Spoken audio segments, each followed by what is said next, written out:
If a man will be used of God and remain relevant with God, one area of battle he must win is the area of purity. And people don't graduate from it. It is a kind of warfare called the battle of attrition. The way the devil fights it is not just to fall you. It's to weary you until you give up. Because it's not just about falling. You can fall and rise 7 times. Or you didn't fornicate.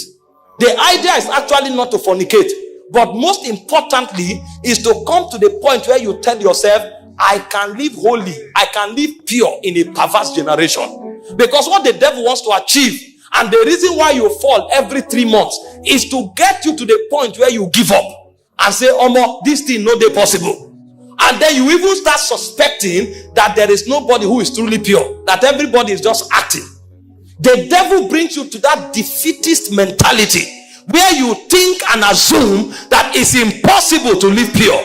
And because of that, you now create a new doctrine. God accepts you as you are. God will accept you as you are, but God will not work with you as you are. You'll see new doctrines that righteousness is a nature, it's not an act. Because they have fought this battle, they feel is impossible. And so they weaponize it and makes it a doctrine. And that doctrine enslaves many. There are many churches today where immorality is normal. In fact, there is a system of managing it. If you come, you can point at many who are living in it. Pastor is managing it. In fact, there are many quarters today where cohabiting is natural. They feel it's a normal thing. It's a normal thing to just, a boy can just move into the house with a lady, or a lady move in with a boy, and they are living like husbands and wife, and it means nothing to them. It's normal. When you are going to minister, nobody is holy. All you need to do is just to ask God for mercy, because all of us, we are work in progress. And so they legitimize iniquity. Today we have thrown morality to the gutters. Look at scriptures and find out men who captains the move of God. The Bible spoke concerning Joseph. In Genesis 39 verse 9, a woman of a big man in the city threw herself at him. Those days, when you are a man of means in society, you marry the best of women. Just the same way you ride the best of horses. And this woman threw herself to Joseph. Do what you want with me. I am all yours. And Joseph asked himself a question. How can I do this evil and sin against God? How can I commit this kind of evil? Nobody was seeing, but he knew God was seeing. I can't do this. The woman threatened him. I will not do it. In our generation today, we'll be the one going to pray, Lord, this temptation in this house. Hey, help me, oh, help me. What kind of temptation is this? Temptate what? The things that should attract anger from our spirit is what we are calling temptation. How can a married woman be affectionate towards you because she's beautiful? In our generation, we call it a temptation. It triggered anger in the heart of Joseph. And Joseph said, I will never do it. When the woman eventually accused him, the guy went into prison for 14 years. And there was no record that Joseph regretted of walking in purity. It was never documented that Joseph was angry with God or Joseph regretted for what he did.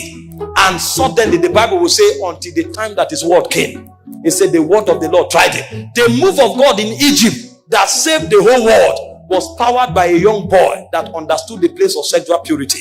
If Joseph had compromised with Potiphar's wife, probably he would have become the head of the houseboys. He would have been promoted and be given a citizenship right. He would have become a senior houseboy forever. And there wouldn't have been a move of God in Egypt. Many moves of God have been aborted because of 5 minutes of pleasure in immorality. You thought nobody saw you, but heaven was waiting on you. That time when you were battling whether to do it or not, the fate of God was resting on you. The fate of a generation was resting on you. Imagine what would have happened to the world. The whole world would have died of hunger because that move of God was resting on one man. One man. There were not two. Only Joseph knew what to do. Only Joseph.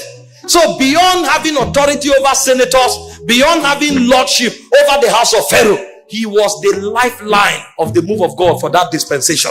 If Moses had fornicated with Potiphar's wife, even his father would have died of hunger. the plan of God for a generation, except God intervened, the world would have been wiped off. People came from all over the world to look for food in Egypt. When Moses was battling to be sexually pure, that's what God was looking at. So heaven was praying for Joseph, because they knew if he fell, the world would have died. Men would have gone into hunger and the earth would have been wiped off. Do you know what is at stake? That 5 minutes that you compromised. Do you know what is at stake? Why do you think every demon will leave here to make sure you fornicate for just 5 minutes? Because they are seeing what you are not seeing. When Joseph was rejecting Potiphar's wife, the devil was seeing the savior of the world. But even Joseph did not see it. May God not disqualify you. Imagine if Joseph fornicated and God said, because you have done this, I will raise another deliverer. What would have been the value of Joseph's life? He would have been a slave forever. But when Joseph made that decision, he saved the world. Daniel chapter 1 verse 8, we saw another testimony of a man who carried the move of God in a corrupt nation like Babylon. They brought things that appetized. And the Bible said Daniel and his friends proposed in their hearts that they will not defile themselves with the portion of the king's meat, because these things are offered to idols. If it's what you need in order to grow fat, allow us to be lean. And by the grace of God, we will not grow lean, but we will not defile ourselves. God was looking at the faith of Israel. God was looking at the salvation of Israel from Babylon. It was never about food. This is the error of Adam. He thought it was about an apple. The devil knows this transaction is not about an apple. It's about the destiny of the human race. It's about the move of God over a dispensation. You are bargaining apple. A spirit is bargaining territories. You are bargaining apple. A spirit is bargaining the destiny of millions. Who told you it's an apple? You think the devil will come to you to strike a bargain with you about an apple? Do you know how busy the devil is? The Bible said the devil is running to and fro the earth. A being that busy, you think he will come away from his busy schedule and is arguing with you for 1 month just to sleep with that lady because of the pleasure? There's something he's seeing that you are not seeing. He has checked in the heaven and he has discovered that you are one of God's 7 soldiers for the next move of God. And if he brings you down, the move of God is at stake. You are thinking it's about pleasure. The devil is seeing the move of God that you are not seeing.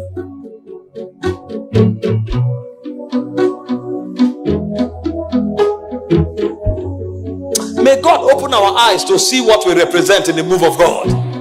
Some of you who are sitting here now, you don't even have food to eat. But in the next 5 years, you are the one to supply food to Christians in Gombe. And you didn't know it's part of your agenda. Because when the move of God starts, there will be a need for somebody to man the gate of supplies. And you are the one heaven has chosen. And the devil have seen that if you are not there, many will die of starvation. And he has come 7 years before and projected an agent before you. The boy comes with a well-carved BS. He has spent 2 years in the gym, built his chest, and is coming to you in the evening with singlet and well-carved BS. And you are going to your room, you carry his picture, you are smiling, he sends you a message, you are beautiful. If you want to know, go to the mirror too will tell you the same thing. You look at one text message, you read it 20 times, you smile. You are bargaining something that is about to happen in 7 years. If you have understanding, you will delete that message, block that person's number, and invite him to church to meet your pastor. If you have not yet been converted, I have no interaction with you. For what has light got to do with darkness? What has light got to do with darkness? I have no business with you, except as you are